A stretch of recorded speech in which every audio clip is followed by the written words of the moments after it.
Warahmatullahi wabarakatuh. Halo sahabat pendidik semua atau peserta PPG dalam jabatan yang masih melaksanakan kegiatan perkuliahan ataupun masih menunggu jadwal perkuliahan. Nah, di konten sebelumnya saya telah membuat video cara mengisi LK 1.1 yaitu identifikasi masalah.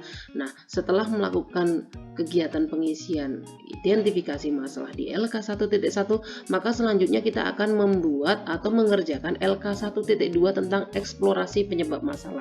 Nah, di LK 1.1 setelah kawan-kawan semuanya melakukan kegiatan identifikasi masalah dari 6 jenis masalah yang ada di form contoh di LK 1.1, maka selanjutnya hasil identifikasi masalah tersebut di sini masalah yang diidentifikasi akan dituangkan di LK 1.2 yaitu tentang eksplorasi penyebab masalah. Jadi masalah yang diidentifikasi di LK 1.1 dipindahkan di kolom pertama di LK 1.2 yaitu eksplorasi penyebab masalah. Nah, dari masalah yang diidentifikasi ini kita akan melakukan kegiatan eksplorasi penyebab masalahnya satu persatu. Kegiatan eksplorasi penyebab masalah bisa kita lakukan dengan dua cara, yaitu kita melakukan kajian literatur atau kajian pustaka, di mana kita mencari teori-teori yang mendukung tentang masalah yang telah diidentifikasi tadi.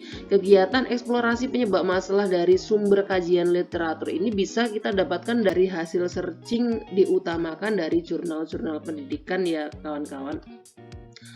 Selanjutnya di sini saya sajikan sebuah contoh. Contohnya dari LK 1.1 masalah yang saya identifikasi. Yang pertama adalah siswa kurang aktif dalam kegiatan pembelajaran di kelas. Saya pindahkan di kolom 1.2 yaitu eksplorasi penyebab masalah.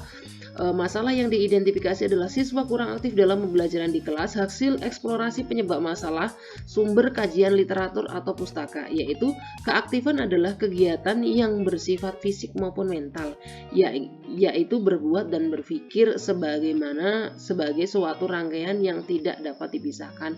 Sardiman 2001 halaman 98. Atau dari sumber kajian literatur saya juga mencantumkan teori yang lain, yaitu dari Nana Sujana, yaitu menyatakan bahwa keaktifan siswa dapat dilihat dari hal-hal berikut. Nah, di sini saya sajikan contohnya. Nah, sudah saya sajikan contohnya dari sumber literatur, kita cantumkan saja. Juga kita perlu mencantumkan sumber bacaan kita. Di sini saya cantumkan hasil dari searching, ini adalah alamatnya. Ini saya dapatkan searchingnya, sumbernya dari jurnal UNY ya.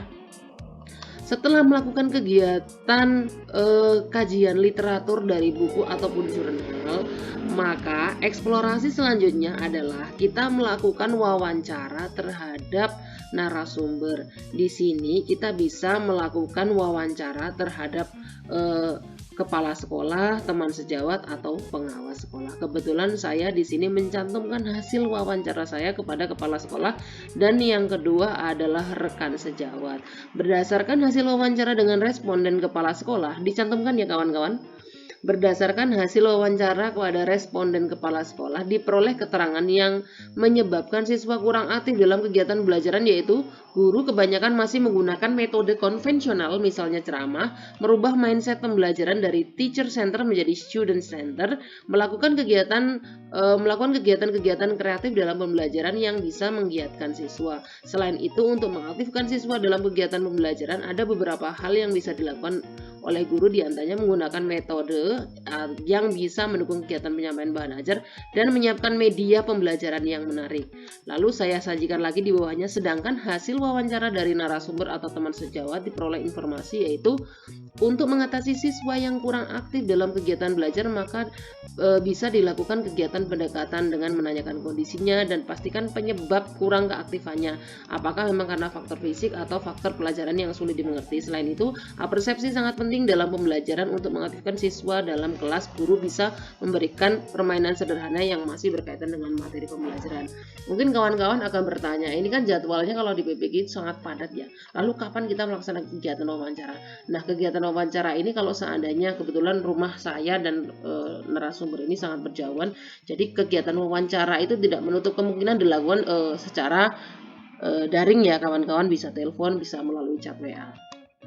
Dan ada sedikit teknik kalau seandainya kita tidak menemukan sumber yang tepat, maksudnya sumber yang mendukung dari masalah yang kita identifikasi dari kajian literatur atau pustaka, maka kita harus pandai menggali informasi dari wawancara. Jadi nanti di analisis eksplorasi penyebab masalah kita bisa memperoleh kesimpulan. Kalau seandainya kita tidak memperoleh sumber dari kajian literatur, maka kita memperoleh penguatan atau sumber pendukung dari hasil kegiatan wawancara yang kita lakukan dari narasumber, baik itu kepala sekolah maupun rekan sejawat.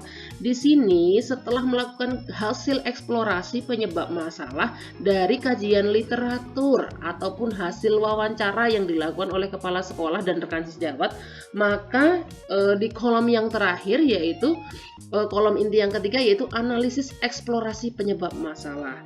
Nah, di sini contohnya, setelah melakukan analisis berdasarkan kajian literatur pustaka dan wawancara, maka disimpulkan bahwa penyebab siswa yang kurang aktif dalam kegiatan pembelajaran di dalam kelas yaitu guru masih menggunakan metode konvensional, misalnya ceramah, siswa kurang terlibat pada aktivitas pemecahan masalah dan kegiatan pembelajaran, kurangnya melakukan kegiatan-kegiatan kreatif dalam pembelajaran yang bisa menggiatkan siswa, belum digunakannya metode atau model yang inovatif yang bisa mendukung kegiatan penyampaian bahan ajar, pembelajaran masih terpusat pada guru atau teacher center, penyampaian materi ajar tidak didukung dengan penggunaan media pembelajaran yang sesuai. Nah, kawan-kawan, ini adalah contoh analisis analisis eksplorasi penyebab masalah di LK 1.2. Nah, contoh form ini nanti bisa kawan-kawan dapatkan di link deskripsi ya. Dari LK 1.2 eksplorasi penyebab masalah ini nanti akan dituangkan kembali di LK 1.3. So, jangan lupa untuk subscribe channel saya dan memberikan like dan komennya supaya saya lebih semangat lagi membuat konten selanjutnya. Selamat mengerjakan LK-LK, semoga semua yang sedang melaksanakan kegiatan PBG diberikan kelancaran. Terima kasih, sampai jumpa di konten selanjutnya. Assalamualaikum warahmatullahi wabarakatuh.